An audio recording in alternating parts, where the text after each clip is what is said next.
ಹೊಸ ವರ್ಷದ ನಿಮಿತ್ತ ನಾಡಿನ ಎಲ್ಲ ದೇವಾಲಯಗಳು ತುಂಬಿ ತುಳುಕ್ತಾ ಇವೆ. ಇನ್ನು ಬೆಂಗಳೂರಿನ ಸೋಮನಾಥ ದೇವಾಲಯದಲ್ಲೂ ಕೂಡ ಭಕ್ತ ಸಾಗರವೇ ಹರಿದು ಬಂದಿದೆ. ಈ ಕುರಿತಾಗಿ ನಮ್ಮ ಪ್ರತಿನಿಧಿ ಭವ್ಯ ಸುನೀಲ್ ಒಂದು ವರದಿ ಕೊಟ್ಟಿದ್ದಾರೆ, ಬನ್ನಿ ನೋಡೋಣ.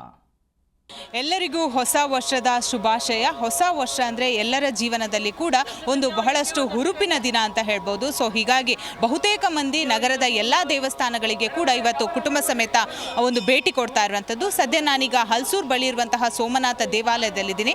ಸದ್ಯ ನೀವು ದೃಶ್ಯದಲ್ಲಿ ಕೂಡ ನೋಡ್ತಾ ಇರ್ಬೋದು, ಬಹುತೇಕ ಮಂದಿ ಇವತ್ತು ಮುಂಜಾನೆ 5 ಗಂಟೆಯಿಂದ ಕೂಡ ಎಲ್ಲ ಸಿಟಿಯಲ್ಲಿರುವಂತಹ ಎಲ್ಲ ದೇವಸ್ಥಾನಗಳಿಗೆ ತೆರಳಿ ಪೂಜೆಯನ್ನು ಮಾಡ್ತಾ, ಅದರಲ್ಲೂ ಕೂಡ ಕುಟುಂಬಸ್ಥರ ಜೊತೆಗೆ ಒಂದು ನಗರದ ದೇವಾಲಯಗಳಿಗೆ ಭೇಟಿಯನ್ನು ಕೊಡ್ತಾ ಇರುವಂಥದ್ದು. ದೇವಾಲಯದಲ್ಲಿ ವಿಶೇಷ ಪೂಜೆಯನ್ನು ಮಾಡ್ತಾ ಹೊಸ ವರ್ಷದ ಮೊದಲ ದಿನ ದೇವರ ದರ್ಶನಕ್ಕಾಗಿ ಸಿಟಿ ಜನ ಬಹಳಷ್ಟು ಜನ ಆಗಮಿಸ್ತಾ ಇದ್ದಾರೆ.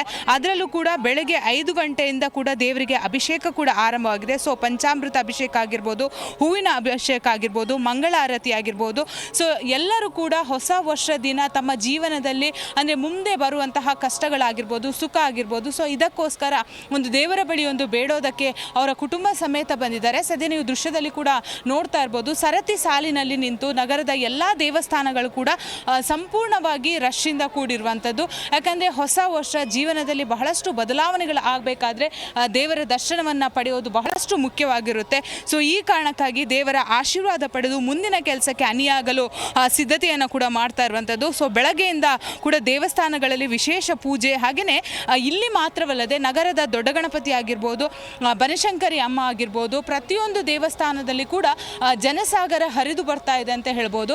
ಅಂದರೆ ದೇವರಿಗೆ ಇಷ್ಟವಾದ ಹೂಗಳನ್ನು ಹಿಡಿದುಕೊಂಡು, ಹಣ್ಣು ಹಂಪಲುಗಳನ್ನು ಹಿಡಿದುಕೊಂಡು ದೇವರಿಗೆ ಒಂದು ನಮನ ಮಾಡೋದಕ್ಕೆ ಈಗಾಗಲೇ ಬರ್ತಾ ಇದ್ದಾರೆ. ಸದ್ಯ ನೀವು ದೃಶ್ಯದಲ್ಲಿ ಕೂಡ ನೋಡ್ತಾ ಇರ್ಬೋದು, ಪುಟ್ಟ ಪುಟ್ಟ ಮಕ್ಕಳ ಕೈಗಳಲ್ಲಿ ಹೂ ಆಗಿರ್ಬೋದು, ದೇವರ ಇಷ್ಟಾರ್ಥ ಏನಿದೆ ಅದನ್ನು ಕೂಡ ತಂದು ದೇವರ ಪೂಜೆಯನ್ನು ಕೂಡ ಮಾಡೋದಕ್ಕೆ ಮುಂದಾಗಿರುವಂಥದ್ದು.